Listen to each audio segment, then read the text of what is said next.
So in the previous video, we've established the Michaelis and Menten equation. We have introduced two features of the enzyme, Km and Vmax.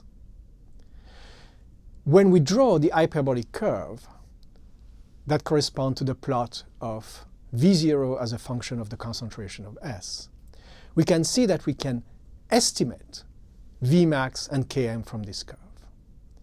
But in this video, we'll show how we can get a more accurate value for Km and Vmax. How can we do that? How can we improve accuracy?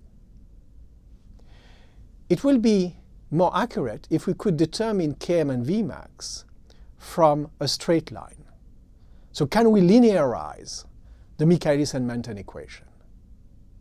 We can do that with basic math. So if we start with the Michaelis and Menten equation, which is V0 equals Vmax times the concentration of S divided by Km plus the concentration of S, if we take the reciprocal of this equation and rearrange it to put 1 over V0 on one side of the equal sign and the rest on the other side, we obtain an equation which is 1 over V0 equals Km over Vmax times 1 over S plus 1 over Vmax. This equation is what is called a Lineweaver-Burke equation that represents 1 over V0 as a function of 1 over S. This equation is in fact simpler than it looks. It is the equation for a straight line, y equal mx plus b, where the unknown y is in this case 1 over V0. The unknown x is 1 over S. The term b is a constant, 1 over Vmax. And the slope of the straight line, m, is in this case Km over Vmax. So experimentally, we can easily determine V0 for different concentration of substrate. So we can calculate 1 over V0 for each value of substrate. And so we can plot 1 over V0 as a function of 1 over S. So we get a straight line that we can extend for negative values of 1 over the concentration of substrate. And we can do that by just extrapolating from the experimental data. So now let's see what we can learn from this equation.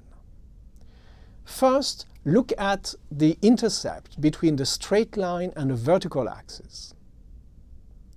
That means that for the equation, in this condition, 1 over S equals 0.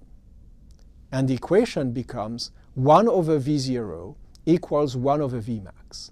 So the intercept between the straight line and the y-axis, the vertical axis, correspond to 1 over Vmax. So now we can calculate Vmax. What about Km?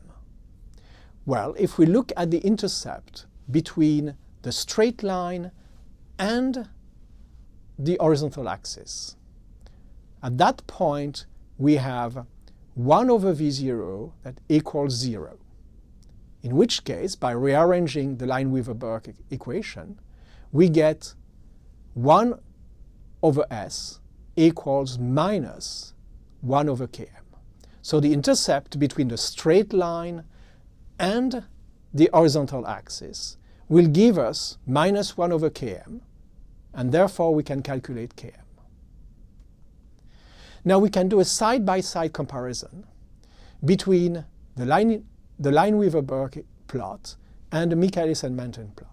Starting with Michaelis and Menten plot, with the hyperbolic curve, we can estimate Vmax, which correspond to the values of V0 when V0 is leveling off. But that is very inaccurate.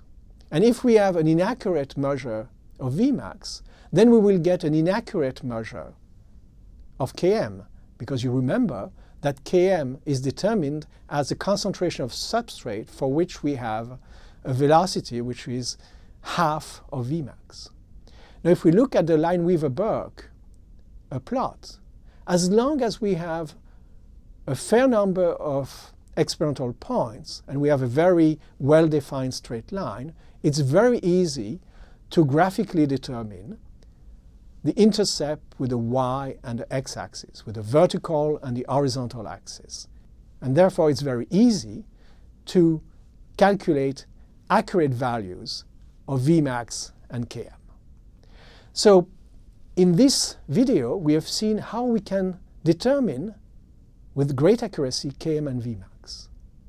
Now, in the next video, we will see what happened to Km and Vmax when an enzyme is inhibited.